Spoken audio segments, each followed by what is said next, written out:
अस्सलाम वालेकुम। आज हम Allama Iqbal Open University introduction to business mathematics code 1349 का जो लेक्चर स्टार्ट किए हुए थे उसी को आगे से कंटिन्यू करेंगे।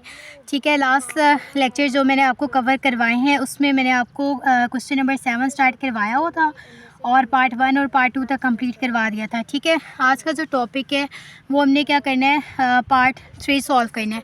अच्छा, वैसे आप में से ना मोस्टली जो बच्चे हैं ना वो मुझे कमेंट्स करके कह रहे थे कि ना पार्ट 3 करवा दें, वो हमारा असाइनमेंट में आया हुआ है। तो आप लोग देखो ना कि मैंने आपको सारे एग्जाम्पल्स कंप्लीट करवाए हैं, मैंने आपको सारे क्वेश्चन कंप्लीट करवाए हैं। ये वाला सारा क्वेश्चन और प्रीवियस जितने भी क्वेश्चन किए वो सारे सेम थे, बस वैल्यूज़ चेंज है, बाकी इसमें कुछ भी चेंज नहीं है। तो आप लोगों को मतलब ये खुद से कर लेना चाहिए था, क्योंकि देखिए ना कि क्या पता आपका पेपर में अनसीन क्वेश्चन आए। ठीक है, तो यानी कि आप लोग तो मेंटली प्रिपेयर नहीं है कि आप लोग अनसीन क्वेश्चन को अटैम्प्ट कर सकते हैं। तो आप लोगों को कोशिश करनी चाहिए कि आप लोग ना अपनी इस तरीके से प्रैक्टिस करें कि अगर आपका अनसीन क्वेश्चन आता है तो आप उसे अटैम्प्ट कर सकें। ठीक है, क्योंकि मोस्टली क्या होता है कि पेपर आपका बुक से ही आता है। कोड 1349 का पेपर नॉर्मली बुक से ही आता है, लेकिन हो सकता है कि अनसीन क्वेश्चन भी दे दें। ठीक है, क्योंकि अगर आप आज पेपर चेक करो ना तो हर बार पेपर बुक से नहीं आया हुआ। अभी जो आपका प्रीवियस सेमेस्टर है जो अभी कंप्लीट हुआ, उसमें जो पेपर था वो सारा एज इट इज़ बुक से था। सेम वही क्वेश्चन थे जो आपके एग्जाम्पल में थे, सेम वही क्वेश्चन थे जो आपकी बुक में थे, लेकिन उससे प्रीवियस आप चेक करो ना तो कहीं कहीं दफ़ा ऐसा भी पेपर आया हुआ है कि वो अनसीन है। तो अपने आप को मेंटली प्रिपेयर रखें और इस तरीके से प्रिपरेशन करें कि आपके कॉन्सेप्ट्स क्लियर होने चाहिए कि अगर आपकी दफ़ा अनसीन क्वेश्चन भी आ जाए तो आप उसे अटैम्प्ट कर सकें। ठीक है, लेकिन मैं आपको ये भी करवा रही हूँ आज, इंशाल्लाह मैं कोशिश करूँगी कि ये जो आपका रह गया था ये भी मैं आपको करवा दूँ, ये भी करवा दूँ और ये भी करवा दूँ, ताकि आपका चैप्टर नंबर 8 कंप्लीट हो जाए। ठीक है, अब इसमें देखिए, solve the following system using matrices as well as Cramer rule, यानी कि आपने इस क्वेश्चन को सॉल्व करना है। आपने इसको मैट्रिसेस मेथड से भी सॉल्व करना है और आपने इसको क्रैमर रूल्स के ज़रिए भी सॉल्व करना है। और आपको पता है कि मैट्रिसेस का ये रूल है कि आप चाहे मैट्रिसेस मेथड से करो, चाहे क्रैमर रूल्स के ज़रिए करो, या आप कोई भी मेथड अडॉप्ट करो, आपका जो आंसर है वो इक्वल आना चाहिए। ठीक है, आपका वही आंसर सेकेंड मेथड से भी आना चाहिए जो आपका फर्स्ट मेथड से आया। ठीक है, तो सबसे पहले अपना क्वेश्चन स्टार्ट करते हैं और इस क्वेश्चन को हम क्या करते हैं कि सबसे पहले अपना मैट्रिसेस मेथड से कर लेते हैं। ठीक है, अब ये आपके पास क्वेश्चन है 2x + y + 3z = 3। Second equation है आपके पास x + y - 2z = 0 और थर्ड इक्वेशन है आपके पास -3x - y + 2z = -4। तो ये आपके पास क्वेश्चन है और आपने इसको सॉल्व करना है। अब फर्स्ट स्टेप हमारा क्या होता है कि चाहे हम मैट्रिसेस मेथड 1 यूज़ करें या चाहे हम मेथड 2 यूज़ करें, पहला स्टेप हमारा क्या होता है कि हमने क्या करना है, अपने मैट्रिसेस क्रिएट करने होते हैं, क्योंकि हमारे पास इक्वेशंस गिवन होते हैं और इक्वेशंस को यूज़ करके हमने अपने मैट्रिसेस क्रिएट करने होते हैं। तो यहाँ पे हमने मैट्रिसेस किस ये जो होती है हमारे पास इक्वेशन, इसके तहत हमने क्रिएट करने होते हैं। हमने ये इक्वेशन लगानी होती है और इसके ज़रिए हमने मैट्रिसेस क्रिएट करने होते हैं। तो सबसे पहले हम अपना ए मैट्रिक्स क्रिएट करते हैं। ए में हम कौन सी हमारे पास जो न्यूमेरिकल वैल्यूज़ होती हैं ना, जो इक्वल टू के इस साइड पे होती हैं, इनको देखते हुए हम दो ये आपको इक्वल टू का साइन नज़र आ रहा है ना, और यहाँ पे भी इक्वेशन में देखें इक्वल टू का साइन है। तो यानी और यहाँ पे देखें ए और एक्स है, यानी कि ए मैट्रिक्स की वैल्यू भी हमने इसी डाटा को यूज़ करके बनानी है और एक्स मैट्रिक्स की वैल्यू भी हमने इसी डाटा को यूज़ करके बनानी है। फिर ये इक्वल टू का आ जाएगा और बी मैट्रिक्स की वैल्यू हमने इस डाटा को यूज़ करके बनाना होता है। ठीक है, तो सबसे पहले हम ए मैट्रिक्स बनाते हैं। ए के अंदर हम अपने न्यूमेरिकल वैल्यूज़ लिखते हैं। ठीक है, न्यूमेरिकल वैल्यूज़ क्या है, यानी कि ये आपके पास ये तो वेरिएबल है ना, ये एक्स वाई जेड ये आपके वेरिएबल्स हैं और इनके साथ जो वैल्यू है ये आपके क्या है, ये आपके न्यूमेरिकल वैल्यूज़ हैं। तो यहाँ पे फर्स्ट वैल्यू आपके पास है 2, यहाँ पे आप 2 लिखोगे, यहाँ पे x के साथ कोई वैल्यू नहीं है। अच्छा, आप एक चीज़ नोट करो कि ये सारी वैल्यूज़ x की हैं, ये सारी वैल्यूज़ y की हैं, ये सारी वैल्यूज़ z की हैं। तो आप अपनी आसानी के लिए यहाँ पे x लिख लो, यहाँ पे y लिख लो, यहाँ पे z लिख लो। ठीक है, तो यहाँ पे देखो x के साथ कोई वैल्यू नहीं है, तो इट्स मीन यहाँ पे प्रीवियस भी क्वेश्चंस में मैं आपको बताती आई हूँ कि जिस वेरिएबल के साथ कोई वैल्यू नहीं हो तो इट्स मीन वहाँ पे क्या है, 1 है। तो यहाँ पे है 1 और यहाँ पे वेरिएबल है, वेरिएबल के साथ कौन सी वैल्यू आपको नज़र आ रही है, -3, तो यहाँ पे आप लिखोगे -3। अब यहाँ पे y के साथ कोई वैल्यू नहीं है, यहाँ पे y के साथ कोई वैल्यू नहीं है, यहाँ पे y के साथ कोई वैल्यू नहीं है। लेकिन इट्स मीन यहाँ पे क्या है +1, यहाँ पे क्या है +1, यहाँ पे क्या है -1। तो यहाँ पे आप लिखोगे प्लस का साइन ना मैथ में यूज़ नहीं करते। जब हम कोई वैल्यू लिखते हैं ना तो उसका वैसे ही मतलब होता है कि ये पॉजिटिव वैल्यू है, तो हम प्लस का साइन स्पेशल मेंशन नहीं करते, लेकिन माइनस का साइन हम मेंशन करते हैं, ठीक है। क्योंकि अगर हम माइनस का साइन नहीं मेंशन करेंगे प्लस के साइन की तरह, तो हमें लगेगा कि ये भी एक पॉजिटिव वैल्यू है, लेकिन ये पॉजिटिव वैल्यू नहीं है, ये नेगेटिव वैल्यू है। तो हमने नेगेटिव वैल्यूज़ के साथ माइनस का साइन मेंशन करना होता है, ठीक है। उसके बाद यहाँ पे देखें z की वैल्यू स्टार्ट हो रहे हैं, ये हमारे पास क्या है 3, यहाँ पे है -2, यहाँ पे है 2, तो हम यहाँ पे लिखेंगे 3, यहाँ पे लिखेंगे -2 z की वैल्यूज़ में, और यहाँ पे लिखेंगे 2, ठीक है। तो हमारा ए मैट्रिक्स कंप्लीट हो जाएगा, ठीक हो गया। उसके बाद अब हमने नया मैट्रिक्स क्रिएट करना है एक्स का मैट्रिक्स हम इस तरीके से क्रिएट करते हैं कि जो हमारे पास वेरिएबल वैल्यूज़ होती हैं वो हम लिखते हैं, वेरिएबल वैल्यूज़ और डिफरेंट वेरिएबल वैल्यूज़, यानी कि ये एक्स है तो इस तरीके से नहीं करेंगे एक्स एक्स एक्स फिर वाई वाई वाई फिर जेड जेड जेड, नहीं, हमने एक ही दफ़ा एक ही वेरिएबल लिखना है। तो फर्स्ट वेरिएबल हमारे पास क्या है एक्स, तो यहाँ पे हम लिखेंगे एक्स। फिर सेकंड वेरिएबल हमारे पास क्या है वाई, तो हम यहाँ पे लिखेंगे वाई। थर्ड वेरिएबल हमारे पास क्या है जेड, तो यहाँ पे हम लिखेंगे जेड, ठीक है। और ये आपका एक्स वाला मैट्रिक्स भी क्रिएट हो जाएगा। उसके बाद हमने बी मैट्रिक्स बनाना है, ठीक है। बी मैट्रिक्स के हमारे पास वैल्यूज़ कहाँ से आएंगी, ये जो इक्वल के उस साइड पे वैल्यूज़ होती हैं ना राइट हैंड साइड पे, ये हमारी बी वेरिएबल की वैल्यूज़ होती हैं। तो यहाँ पे हमारे पास क्या है 3 0 -4, तो यहाँ पे आप लिखोगे 3 0 और -4, और ये आपका बी मैट्रिक्स भी क्रिएट हो जाएगा, ठीक है। अब ये मैट्रिक्स आपके चाहे आप क्रैमर रूल्स के ज़रिए सॉल्व करो और चाहे आप किस मेथड के ज़रिए सॉल्व करो, मैट्रिसेस मेथड के ज़रिए सॉल्व करो। पहला स्टेप आपका यही होता है कि आपने मैट्रिसेस क्रिएट करने होते हैं, और दोनों मेथड के ज़रिए का फर्स्ट स्टेप कंप्लीट हो गया, ठीक है। अच्छा, अब देखें कि हम ना पहले इस क्वेश्चन को किस मेथड से सॉल्व करते हैं, बाय मैट्रिसेस, ठीक है। बाय मैट्रिसेस सॉल्व करने के लिए सबसे पहले हमें क्वेश्चन अप्लाई करनी पड़ती है कि सारे वेरिएबल की वैल्यूज़ हम एक साइड पे रखते हैं। ये हमारा ए है तो उस साइड पे जाके क्या हो जाएगा ए इनवर्स हो जाएगा, और बी यहाँ पे बी अपनी जगह पे रहेगा, और इस इक्वेशन के ज़रिए हम क्या करेंगे अपने वेरिएबल्स की वैल्यूज़ फाइंड करेंगे, यानी कि एक्स वेरिएबल की वैल्यूज़ भी फाइंड करेंगे और वाई की भी और जेड की भी, ठीक है।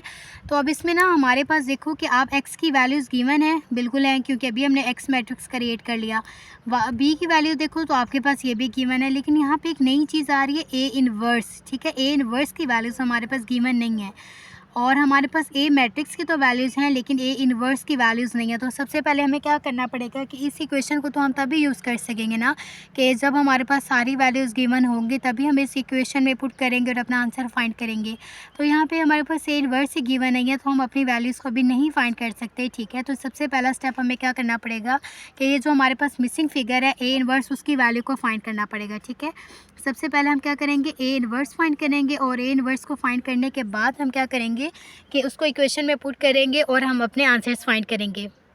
अब ए इनवर्स फाइंड करने के लिए आपको पता है कि हम फार्मूला अप्लाई करते हैं। ए इनवर्स का फार्मूला होता है,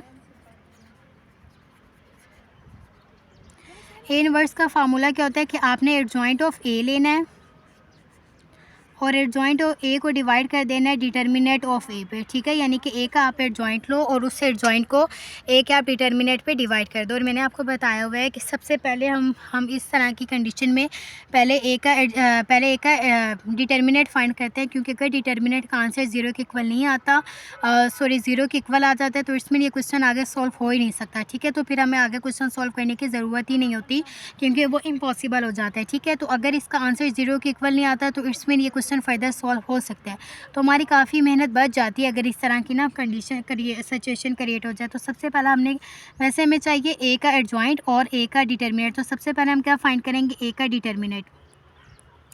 अच्छा, अब ए का डिटर्मिनेंट फाइंड करने के आपको पता है कि डिफरेंट मेथड्स हैं, आप कोई भी मेथड अडॉप्ट करो आपका ए का डिटर्मिनेंट सेम आता है। यानी कि अगर आप बाय मल्टीप्लिकेशन मेथड करो तब भी आपका सेम आंसर आएगा, चाहे आप कोफैक्टर मेथड से करो तब भी आपका सेम आंसर आएगा, ठीक है। तो मैंने आपको जो मल्टीप्लिकेशन मेथड है ये भी डिटेल से सिखाया हुआ है, और जो डिटर्मिनेंट जो कोफैक्टर मेथड है वो भी डिटेल से सिखाया हुआ है प्रीवियस प्रॉब्लम्स में। तो हम इस तरह करते हैं कि अब हम इस तरह करते हैं by cofactor method determinant find करते हैं, ठीक है।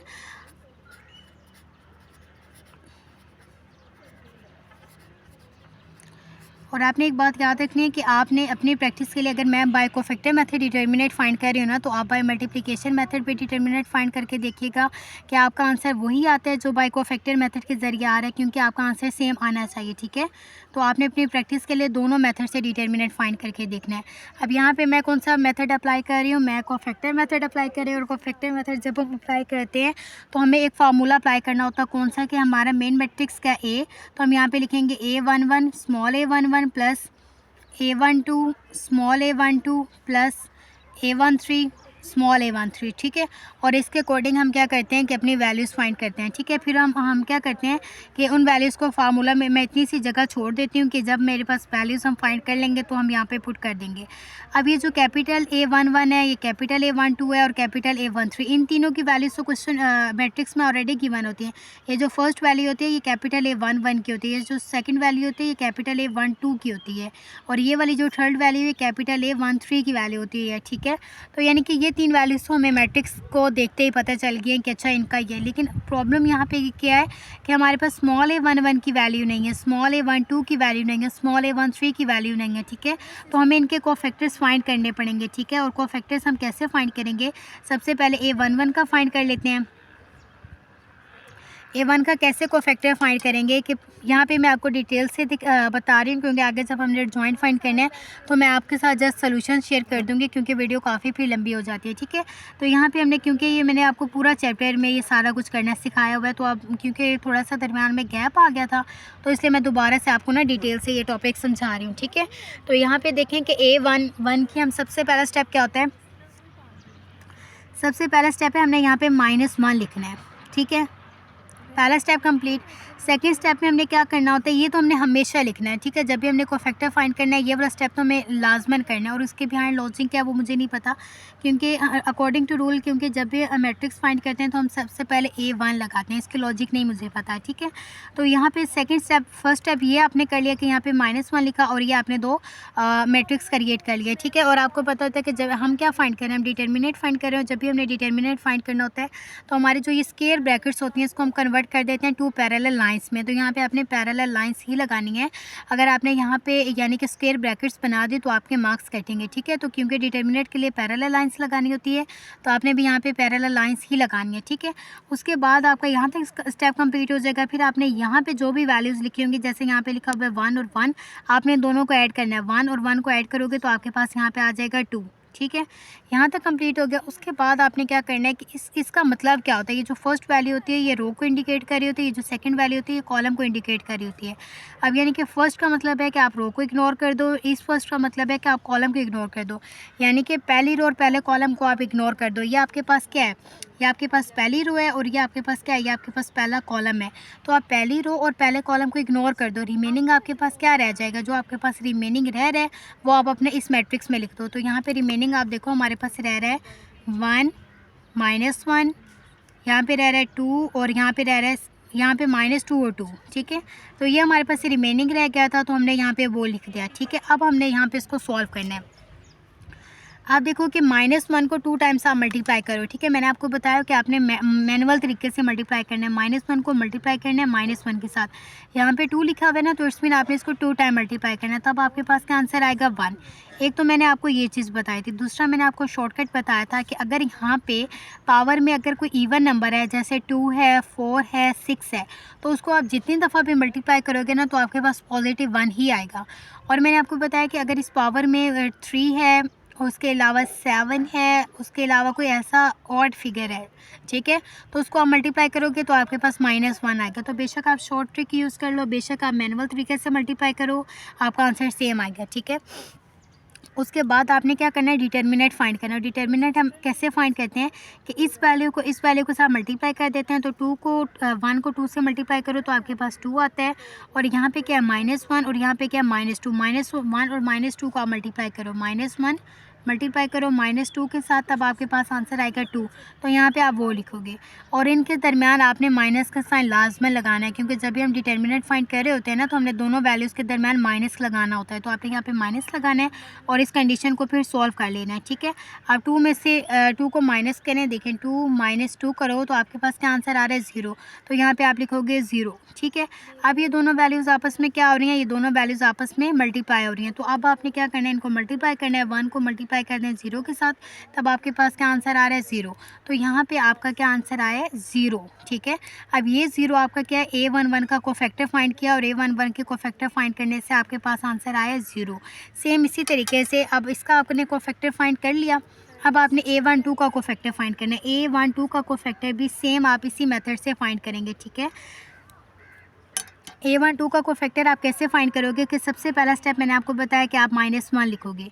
सेकंड स्टेप मैंने आपको बताया कि आपने 2 पैरेलल लाइंस लगा देनी है, ठीक है। थर्ड स्टेप में आपने क्या करना है, इन दोनों को ऐड करना है। यहाँ पे 1 है, यहाँ पे 2 है, इन दोनों को ऐड करो तो आपके पास क्या आएगा 3 आ जाएगा, ठीक है। फोर्थ स्टेप में मैंने आपको कहा है कि ये यहाँ तक हो गया।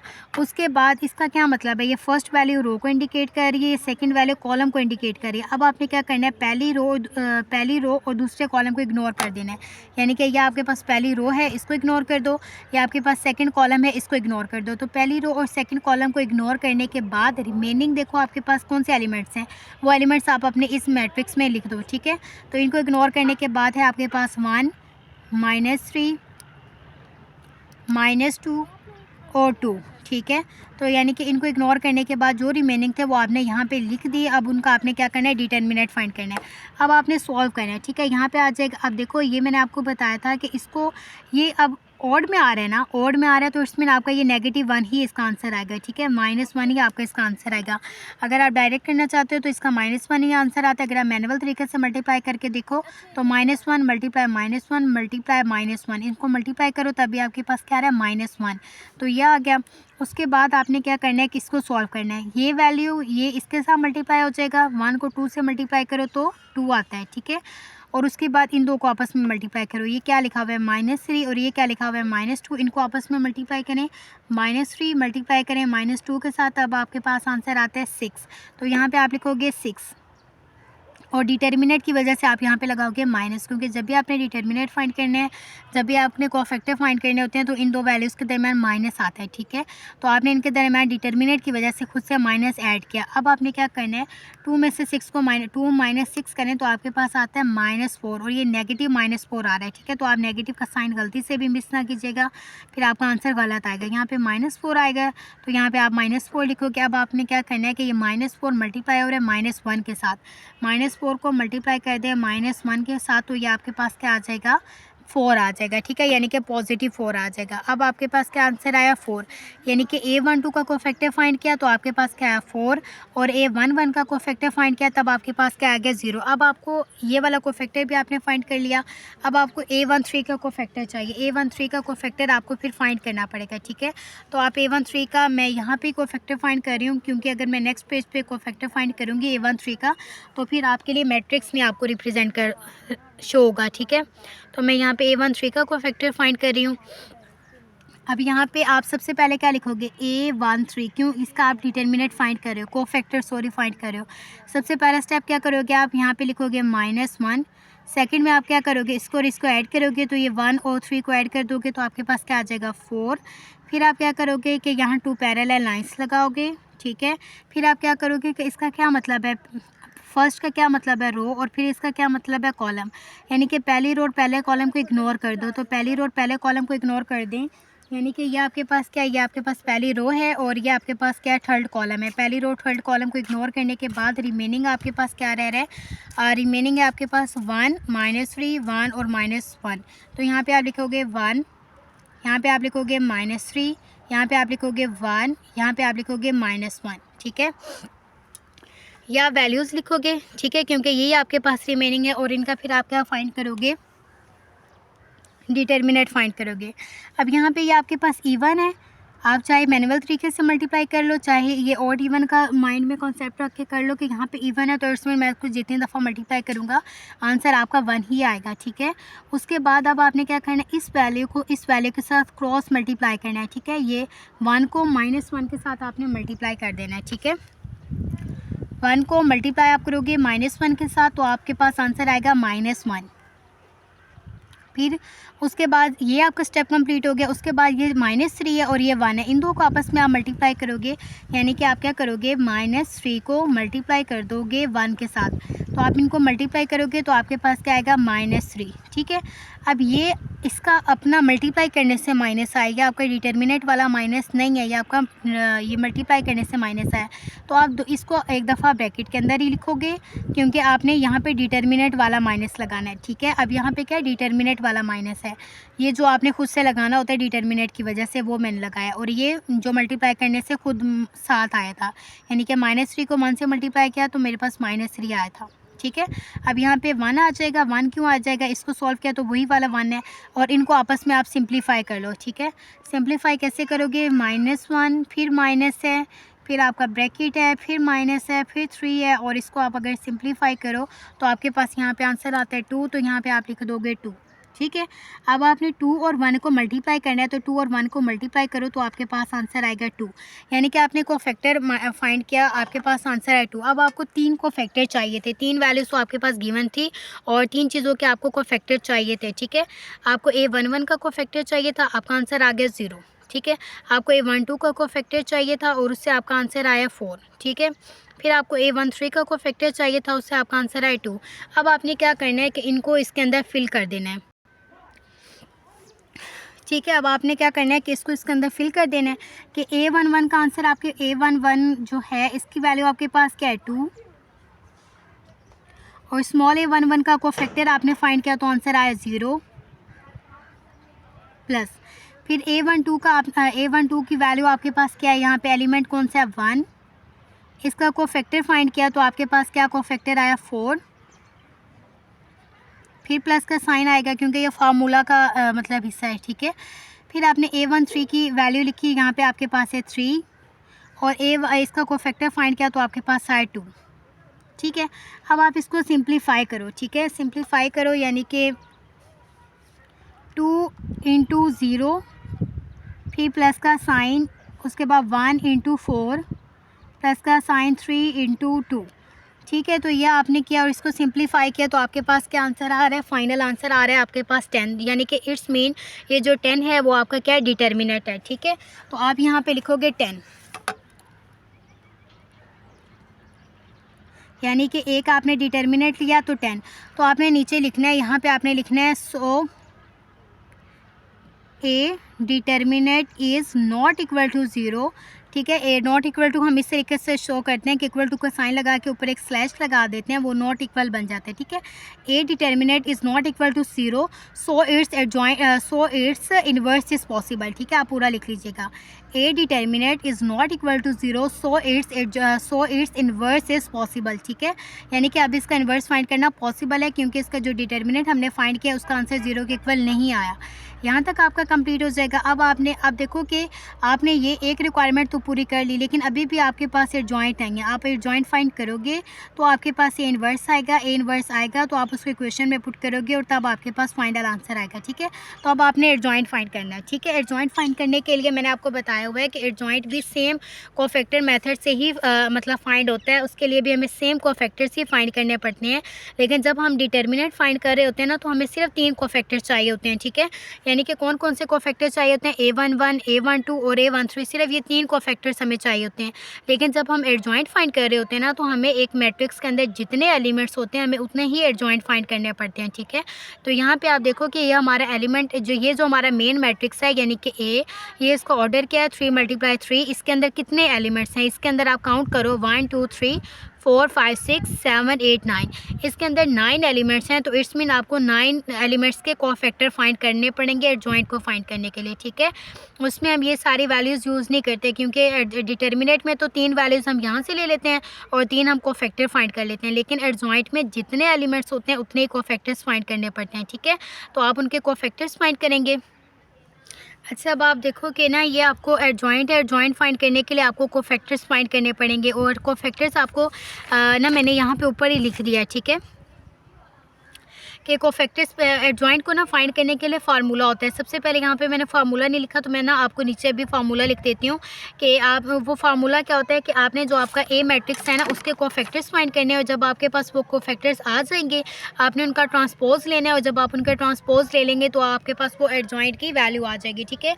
यानी कि एडजॉइंट ऑफ ए जो आप फाइंड करने जा रहे हैं, ठीक है, इसका फार्मूला ये होता है कि एडजॉइंट ऑफ ए फाइंड करने के लिए आपको क्या पढ़ना पड़ेगा, जो आपके पास कोफैक्टर्स आपको फाइंड करने पड़ेंगे, ठीक है। किसके कोफैक्टर्स आपको फाइंड करने पड़ेंगे, जो आपके पास मेन मैट्रिक्स है, और यहाँ पे आपका मेन मैट्रिक्स कौन सा है, आपका यहाँ पे मेन मैट्रिक्स ए है, तो आपने मैट्रिक्स ए के कोफैक्टर फाइंड करने हैं। और कितने कोफैक्टर फाइंड करने हैं, जितने वो एलिमेंट्स हैं, यानी कि 2/2 का अगर मैट्रिक्स है तो उस हिसाब से एलिमेंट्स हैं, जितने उसके अंदर एलिमेंट्स हैं उतने ही आपको कोफैक्टर्स फाइंड करने हैं, यानी कि हर एलिमेंट का आपको कोफैक्टर फाइंड करना है। तो जब आप सारे एलिमेंट्स के कोफैक्टर्स फाइंड कर लेंगे तो आपके पास एक नया मैट्रिक्स क्रिएट हो जाएगा कोफैक्टर ए के नाम से। वो जब आपके पास वो मैट्रिक्स क्रिएट हो जाएगा आपने फिर उसका लास्ट पे क्या कर लेना है, ट्रांसपोज ले लेना है, ठीक है। जब आप उसका ट्रांसपोज ले लोगे तो आपके पास जो आंसर आएगा वो आपके पास होगा एडजॉइंट ऑफ ए का, ठीक है। तो यहाँ पे आपने कोफैक्टर फाइंड करने, और कोफैक्टर की लोकेशन मैंने ऊपर लिख दी है कि आपने ये आपके पास मेन मैट्रिक्स है 2 1 3, ये आपका ए मैट्रिक्स है और इसका आपने कोफैक्टर फाइंड करना है। ये जो फर्स्ट वैल्यू है इसको हम A11 कहते हैं, इसको A12 कहते हैं, इसको स्मॉल a13 कहते हैं। फिर यहाँ पे 2 1 2 2 2 3 3 1 3 2 और 3 3, ये हम डिटेल से पूरा टॉपिक प्रीवियस 7 चैप्टर से अब तक करते आए हैं, ठीक है। तो सेम उसी तरीके से यहाँ पे भी होना है।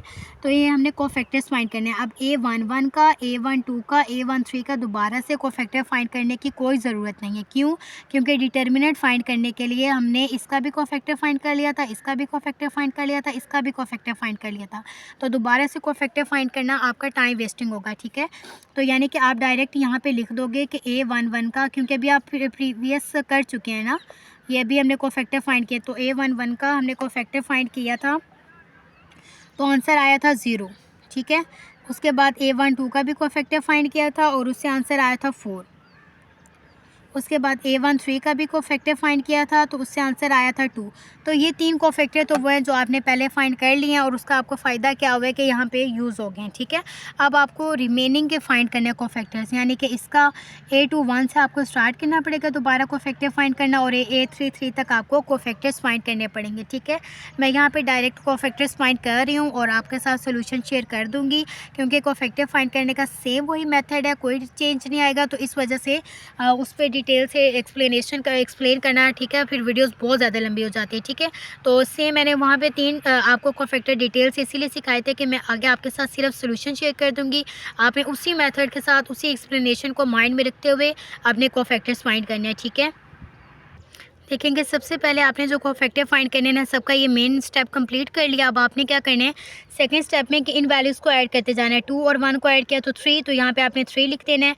2 और 2 को ऐड किया तो 4 आएगा, यहाँ पे आपने 4 लिख दोगे। यहाँ पे 2 और 5 को ऐड करोगे तो 5 आएगा, यहाँ पे आप 5 लिख दोगे। इस तरीके से आपने सबको ऐड करते जाना है और इनके -1 के ऊपर पावर के तौर पर आपने लिख देना है। अब आपने क्या करना है कि इस तरीके से सारा लिख लेना है, ठीक है। इन दो को इसको ऐड किया तो मैं 3 आया, इसको ऐड किया 4 आया, इसको ऐड किया 5 आया, 3 और 1 को ऐड किया 4 आया, 3 और 2 को ऐड किया 5 आया, 3 और 3 को ऐड किया 6 आया, ठीक है। ये आपने लिख दिया। अब आपने क्या करना है, आपने यहाँ पे वैल्यूज़ लिखने हैं जिनका आपने डिटर्मिनेंट फाइंड करना है। वो आपके पास कैसे आएंगी कि यहाँ पे क्या लिखा हुआ है 2 और 1, 2 किस चीज़ को बता रहा होता है, रो को, यानी कि पहले ये सारी वैल्यूज़ बता रही हैं रो को और दूसरी वाली वैल्यूज़ बता रही हैं कॉलम को, ठीक है। यहाँ पे क्या लिखा हुआ है 2 और 1, 2 का मतलब है कि ये 2 बता रहा है दूसरी रो को इग्नोर कर दो, ये बता रहा है दूसरी रो को इग्नोर कर दो, और ये कह रहा है कि कॉलम को इग्नोर कर दो। रो कौन सी है 2, यहाँ पे ये आपके पास कौन सी रो है 2, तो यहाँ पे इसको इग्नोर कर दो। और ये कॉलम कौन सा बता रहा है 1, यानी कि इस कॉलम को इग्नोर कर दो। यानी कि इनको इग्नोर करने के बाद रिमेनिंग आपके पास जो है उसका आपने क्या ले लेना है, डिटर्मिनेंट ले लेना। तो रिमेनिंग आपके पास क्या रह रहा है इनको इग्नोर करने के बाद 1 3 -1 और 2, ठीक है। इसका आपने डिटर्मिनेंट फाइंड करना है। ठीक है, आपने इस तरीके से सारे अपने एलिमेंट्स लिख ले लेने हैं, यानी कि यहाँ इसका क्या मतलब है, दूसरी रो और पहले कॉलम को इग्नोर करने के बाद रिमेनिंग एलिमेंट्स लिख दें। और ये 2 और 2 का क्या मतलब है कि दूसरी रो और दूसरे कॉलम को इग्नोर करने के बाद रिमेनिंग एलिमेंट्स लिख दें। इसका क्या मतलब है कि दूसरी रो और तीसरे कॉलम को इग्नोर करने के बाद रिमेनिंग एलिमेंट्स लिखें। और इसका क्या मतलब है कि तीसरी रो और पहले कॉलम को इग्नोर कर दें। इसका तीसरी रो दूसरे कॉलम को इग्नोर कर दें। इसका क्या मतलब है, तीसरी रो तीसरे कॉलम को इग्नोर कर दें। और इन सब को इग्नोर करने के बाद जो रिमेनिंग एलिमेंट्स हैं वो आप लिख दें और उनका आपने डिटर्मिनेंट फाइंड करना है। और डिटर्मिनेंट हम कैसे फाइंड करते हैं, वो सेम इसी तरीके से कि ये वैल्यू इससे मल्टीप्लाई हो जाएगी, ये इसके साथ मल्टीप्लाई हो जाएगी और दरमियान में जो आंसर आएगा वो आपस में माइनस हो जाएगा। और फिर वो जो आंसर होएगा वो -1 के साथ मल्टीप्लाई हो जाएगा और आपके पास डिटर्मिनेंट का आंसर आ जाएगा। अच्छा, अब आप इसको ना सॉल्व करेंगे ना, यानी कि इसको उसी तरीके से सॉल्व करेंगे जैसे मैंने आपको कोफैक्टर बनाना सिखाया है। तो A21 का कोफैक्टर आपके पास आएगा -5। A23 का कोफैक्टर आपके पास आएगा 13। A31 का कोफैक्टर आपके पास आएगा, नहीं सॉरी, A21 का कोफैक्टर आपके पास आएगा -5। A22 का कोफैक्टर आपके पास आएगा 13। A23 का कोफैक्टर आपके पास आएगा -1। A31 का कोफैक्टर है 5। A32 का कोफैक्टर है 7 और A33 का कोफैक्टर है 1। ठीक है, तो इनको सॉल्व करने से आपके पास ये कोफैक्टर्स आ जाएंगे। अब इन कोफैक्टर्स को आपने एक मैट्रिक्स में कन्वर्ट करना है। और वो मैट्रिक्स में आपने कैसे कन्वर्ट करना है, ये जो आपको मैंने ऊपर मैट्रिक्स बना के दिए ना और इनके लोकेशन लिख के दिए, सेम आपने इसी तरीके से मैट्रिक्स क्रिएट करना है। अब यहाँ पे पहले आपने लिखनी है A11 की वैल्यू। A11 का यहाँ पे एलिमेंट है, लेकिन आपने जब नया मैट्रिक्स क्रिएट करना है आपने एलिमेंट नहीं लिखना, आपने उसका कोफैक्टर का आंसर लिखना है। तो A11 का कोफैक्टर फाइंड किया था तो आंसर आया था 0, तो यहाँ पे आप लिखोगे 0। फिर A21 का कोफैक्टर फाइंड किया था तो आंसर आया था 4, तो यहाँ पे आप लिखोगे 4। फिर A13 का कोफैक्टर फाइंड करने से आपके पास क्या आंसर आया था 2, तो यहाँ पे आप लिखोगे 2। ठीक है, इस तरीके से आप मैट्रिक्स क्रिएट करोगे। ठीक है, उसके बाद A21 का आपने कोफैक्टर लिखना है। ठीक है, ये एलिमेंट लिखा हुआ है, आपने नए मैट्रिक्स में कोफैक्टर लिखना है। A21 का कोफैक्टर लेने से आंसर क्या आया है, यहाँ पे A21 का कोफैक्टर लिया तो आंसर आया -5, तो यहाँ पे आप लिखोगे -5। फिर A22 की जगह पे आप लिखोगे 13। फिर आप A23 की जगह पे लिखोगे -1। ठीक है, फिर आप A31 का कोफैक्टर लिखना है। A31 की जगह पे आप लिखोगे यहाँ पे -5। फिर आप लिखोगे इसकी जगह पे लिखोगे 7 और इसकी जगह पे लिखोगे 1।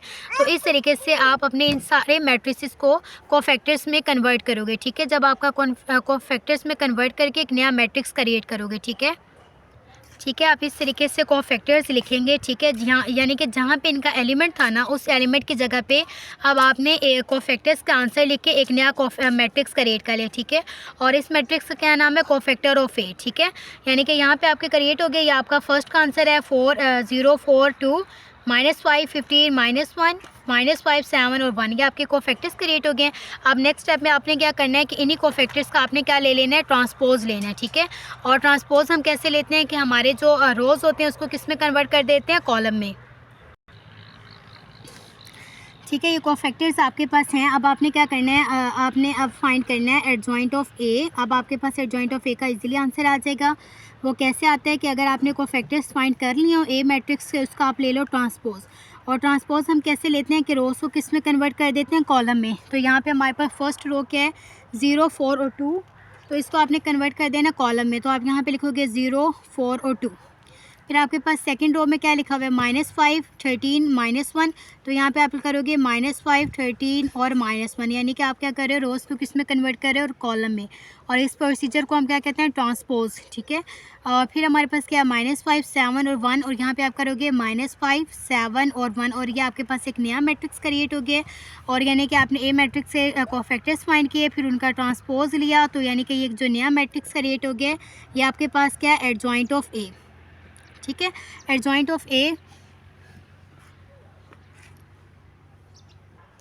ठीक है, अब एडजॉइंट ऑफ A आपका कंप्लीट हो गया। अब आपने बेसिकली आपने ये सारी वर्किंग क्यों की थी, ताकि आप A इन्वर्स की वैल्यू को फाइंड कर सकें।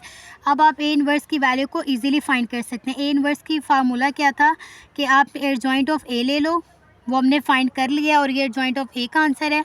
और इसको आप डिवाइड कर दो डिटर्मिनेंट ऑफ A पे, यानी कि A का आपने जो डिटर्मिनेंट फाइंड किया उस पर, तो ये भी हमने फाइंड कर लिया, ये भी फाइंड कर लिया। अब इसको क्या कर लो, फार्मूला में पुट कर दो और इनकी वैल्यूज़ को डिवाइड कर दो, यानी कि A एडजॉइंट के आंसर को ऊपर रखो और डिटर्मिनेंट के साथ उसको डिवाइड कर दो। ठीक है, ठीक है। ए एडजॉइंट का आंसर हमारे पास क्या है 0 और डिटर्मिनेंट हमने फाइंड किया था तो आंसर क्या आया था 10।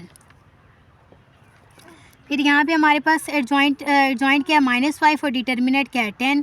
यहाँ पे एडजॉइंट क्या है -5 डिटर्मिनेंट है 10। यहाँ पे क्या है 4 और डिटर्मिनेंट है 10। यहाँ पे 13 डिटर्मिनेंट है 10। यहाँ पे 7 है डिटर्मिनेंट क्या है 10। एडजॉइंट है 2 और डिटर्मिनेंट है 10 और -1 क्या एडजॉइंट और डिटर्मिनेंट क्या है 10 और 1 क्या एडजॉइंट और डिटर्मिनेंट क्या है 10। ठीक है, तो इस तरीके से आपका एक नया मैट्रिक्स क्रिएट हो गया और इस मैट्रिक्स को आप सिंप्लीफाई कर लो तो आपके पास क्या आ जाएगा एडजॉइंट का आंसर आ गया। आप देखो कोई कटिंग होती है तो कटिंग कर दो, कोई डिवाइड होता है तो उसको डिवाइड कर दो तो आपके पास क्या आ जाएंगे आंसर आ जाएंगे। ठीक है, तो यानी कि आप कैलकुलेटर लो और उस पर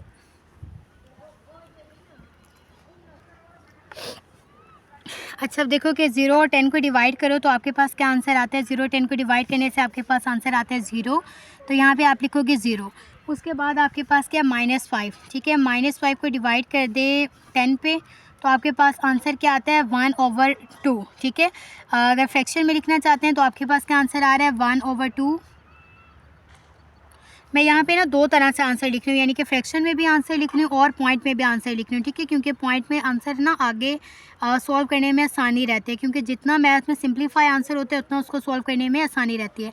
तो ये मैं फ्रैक्शन में भी लिख रही हूँ और उसमें पॉइंट में भी लिख रही हूँ। तो पॉइंट में इसको मैं सॉल्व करके लिखूँ तो ये क्या बनता है 0.5। ठीक है, और उसके बाद क्या है यहाँ पे फिर क्या -5 डिवाइड बाई 10 तो इसको सॉल्व करूँगी तो ऑब्वियसली -1/2 आएगा और इसको सिंप्लीफाई करूँगी तो 0.5 आएगा।